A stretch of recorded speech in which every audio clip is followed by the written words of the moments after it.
गरीब घर के बच्चे के हाथों से किताब क्यों नीचे गिर जाते हैं? गरीब घर के बच्चे किताबों से दूरियां क्यों बना लेते हैं? इस पे चर्चा करेंगे।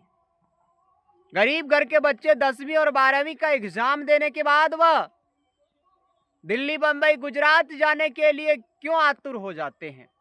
क्या वह बच्चे की गलती है या फिर उनके माता पिता या फिर वो जिस समाज में रह रहे हैं उस समाज की गलती है या फिर हमारे इस देश और राज्य में जो सिस्टम चल रहे हैं उस सिस्टम की गलती है? आज उसकी वास्तविक सच्चाई पे बात करेंगे साहब, क्योंकि आज फिर हमारे इस राज्य से, हमारे इस प्रखंड से, हमारे इस जिले से लगभग 10 से 12 लड़के अपने पढ़ाई को त्याग करके दिल्ली, बंबई, गुजरात लोहा फैक्ट्री, धागा फैक्ट्री और प्लास्टिक और रुई की फैक्ट्री में रवाना हो गए। बहुत दुख लगा। मेरी उतनी हस्ती और औकात नहीं है कि मैं उन लोगों को रोक सकूं या फिर उन लोगों को एक अलग रास्ता दे सकूं।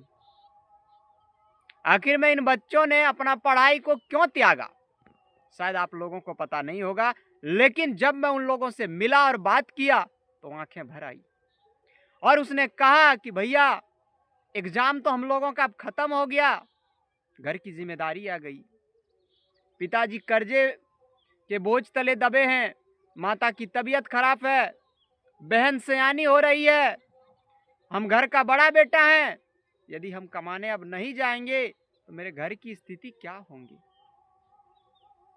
पढ़ने का तो पूरा शौक है, लेकिन क्या करें? यदि मैं अब नहीं कमाऊंगा तो आखिर में मेरे पिताजी कब तक हमारे बोझ को उठाएंगे? हमारे पिताजी कब तक मेरा लालन पालन करेंगे? अब मैं शायद पिताजी का सहारा बन जाऊं। इस कारण से दिल्ली, बंबई, गुजरात के लिए रवाना होना पड़ रहा है। यदि हमारे इस झारखंड में किसी भी तरह का काम होता, पार्ट टाइम जॉब करके पढ़ाई भी कर लेते हैं और कुछ आर्थिक मदद अपने पिताजी को भी कर देते और हम पढ़ाई भी कर लेते। कलेजा उनके बातों ने खंगाल दिया। मैं जवाब नहीं दे पाया कि आखिर में ये हमारे राज्य के अंदर ये हो क्या रहा है। क्या गरीब घर के बच्चों को पढ़ने का अधिकार है या नहीं, या फिर 10वीं और 12वीं का परीक्षा देने के बाद उन लोगों को दिल्ली, बंबई, गुजरात लोहा फैक्ट्री, रुई फैक्ट्री और प्लास्टिक फैक्ट्री में जाना पड़ रहा है? आखिर में राज्यसभा, विधानसभा और लोकसभा में इस पे चर्चा क्यों नहीं होता है? कोई ठोस कदम इन लोगों के लिए क्यों नहीं उठाया जाता है कि 10वीं और 12वीं के बाद बच्चों के नामांकन में गिरावट क्यों आ रहे हैं?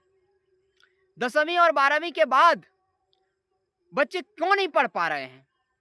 इस पे चर्चा क्यों नहीं हो रहे हैं? होना चाहिए। और कहीं ना कहीं इनके पढ़ाई के साथ स्वरोजगार की भी व्यवस्था करनी चाहिए। जिस तरह से 6 विषय का एग्जाम दिया जाता है उसमें 5 विषय मान्य होता है, लेकिन उसमें किसी एक विषय को और जोड़ना चाहिए और वह कौशल विकास की विषय होना चाहिए और उसमें कौशल के बारे में बच्चों को पढ़ाया जाना चाहिए, ताकि 10वीं और 12वीं करते करते वह 10 से 12 हजार रुपया कमाने के लायक बन जाए और वह आत्मनिर्भर हो जाए। तभी जा करके उसके परिवार का कल्याण हो सकता है, इस राज्य का सर्व कल्याण हो सकता है और वह बच्चे अपने सपने को पूरा कर सकते हैं। अन्यथा कभी पूरा नहीं हो सकता है। बाकी आप लोगों का राय क्या है, कमेंट बॉक्स में जरूर कमेंट करें।